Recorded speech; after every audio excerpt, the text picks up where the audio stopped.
Drood by Dan Simmons. I read it in 2012 in the middle of all of the classwork that I was doing, and I gave it 3 out of 5 stars on Goodreads. I agonized over this review for quite some time. The concept of this book is fantastic. I love the idea of an unreliable narrator, but it's a dangerous little construct when you represent a character who is unlikable for the most part.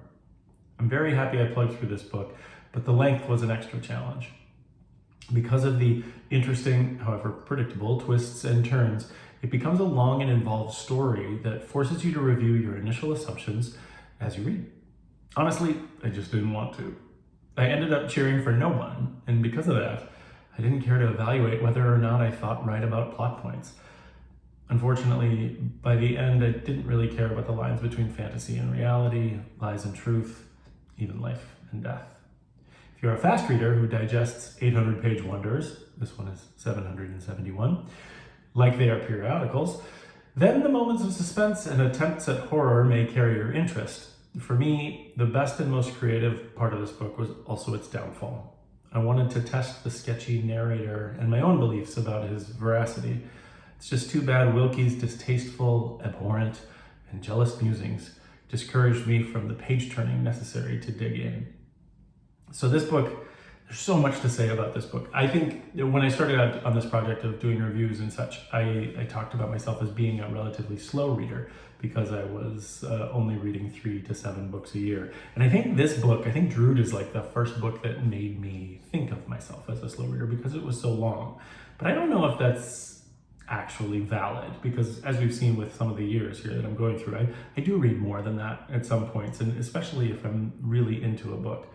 I'm currently reading now a Stephen King book that's up in the 600-page range, and it's going by quickly. So I don't know if I actually am the slow reader that I've talked about in the past.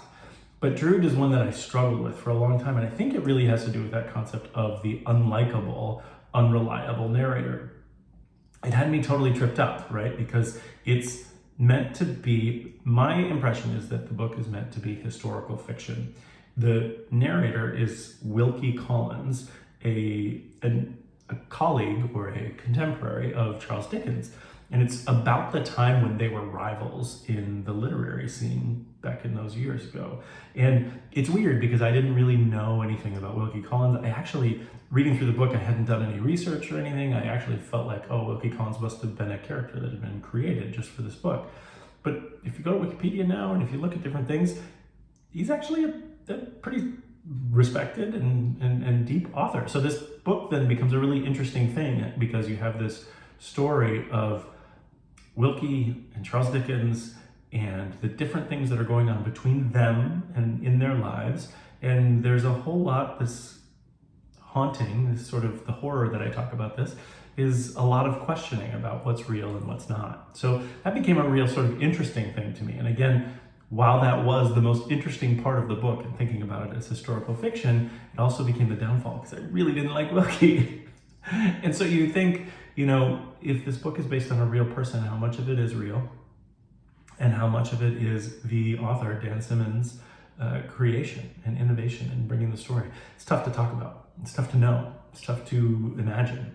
If you are a reader of historical fiction, I would love to hear what you think about that, especially when we're using real people, historical people like these, like in Drood here.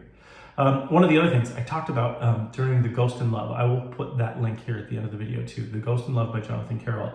I talked about the concept of when something gets introduced to you late in Jonathan Carroll's career, which was that one, but you hadn't heard of it before. I talked about it being kind of the Mandela Effect, where you were remembering something wrong. But I'm thinking more about it differently now, and I think thinking about this review with Drood is kind of what brought me to that it's less a accurate portrayal of what the Mandela Effect is, and more of a concept of like feeling like you are a result or you are being exposed to the result of the butterfly effect.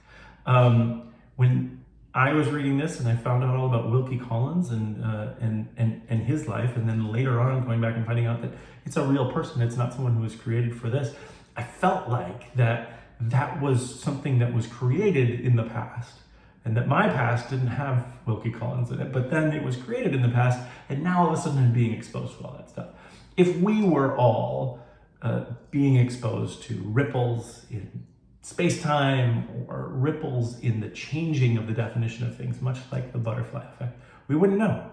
All of a sudden they would just come up and we would have Wilkie Collins and Jonathan Carroll and some of the other books that I'm going to talk about later too. Learning through reading gives me that sort of feeling, and I don't think I dislike it. I think it's something that I think is really cool. I think it's maybe a positive spin on deja vu, a positive feeling where, do I know that? I don't know if I know that.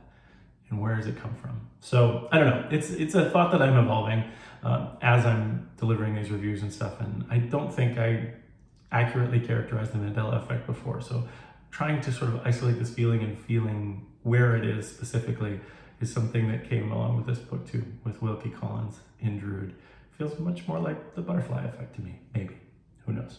So the real takeaway from this is that Drood reminded me that long books, you have to like long books a lot to be able to get through them.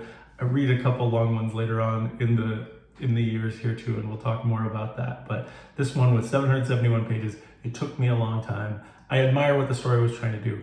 It just wasn't that interested in everything that was there. If you're interested in some historical fiction from Dickens' time and a clever way of telling the story from an unreliable narrator who was a rival of Dickens' point, and a bunch of creepy things that go along with it, then Drood might be for you. I give it 3 out of 5 stars on Goodreads. Till next.